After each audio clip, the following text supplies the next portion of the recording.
Hello, and welcome to Introduction to Ethics. I am your professor, Dr. Velasco.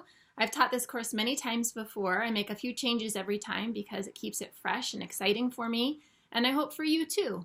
I know that many of you are taking this class as a distribution requirement, but I am committed to making sure that it's a good experience for you.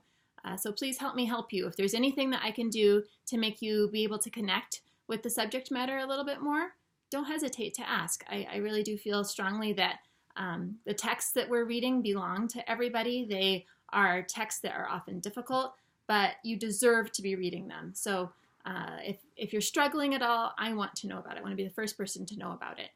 That being said, there are lots of pages of reading. I counted them up, and it's about 1,100 pages of reading for this class alone this semester. I realize that's a lot.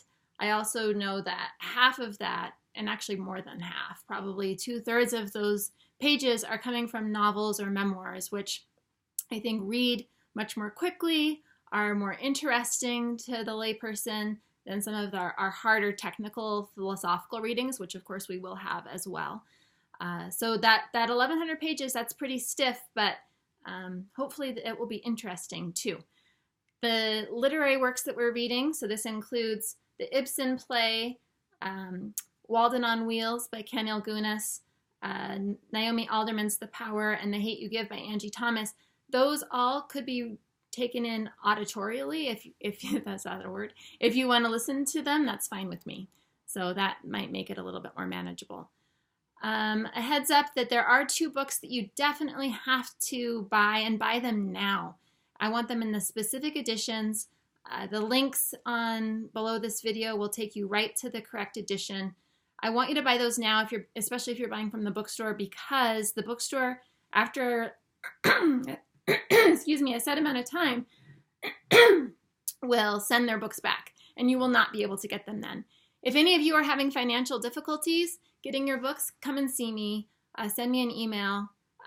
Let me know so we can work around it, because I don't want you shouldn't have to suffer academically because you're suffering financially. Like, suffering financially is enough. So let me see if I can do something to help you if you're up against a rock and a hard place, between a rock and a hard place. Heads up that Moodle almost always has problems, like all of us. It has good days and bad days. If you encounter a problem on Moodle, there is a place to note that. It will become clear as you work your way through the class.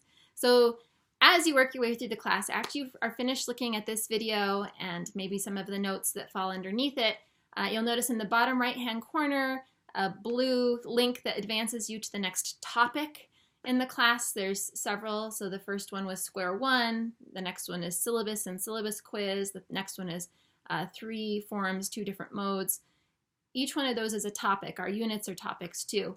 I want you to work your way through the first 4 topics before our first lecture or lesson, which is due to happen on Monday. There's a couple of required activities. There's a syllabus quiz. Just read through the syllabus and take the quiz. There's an introduction forum, a place to introduce yourself. You can choose the mode in which you do that, if it's by means of a short video or just a written response. And then you'll get to pick how you want to keep a reading journal. If you want to keep a reading journal as a series of videos, or if you want to keep it as online posts, just as we did the introduction forums. And then finally, we will be working in small groups in this class quite a bit, and so you'll have an opportunity to introduce yourself just via a written post to the members of your smaller, what I'm calling bridge groups. So hopefully that catches you up to speed, and I'm excited to work with you. If you have any concerns at all, please find my email and send me a note now. My syllabus makes it very clear, I think, that I'm really willing to work with you to make this class a good experience. So I hope it will be. Cheers!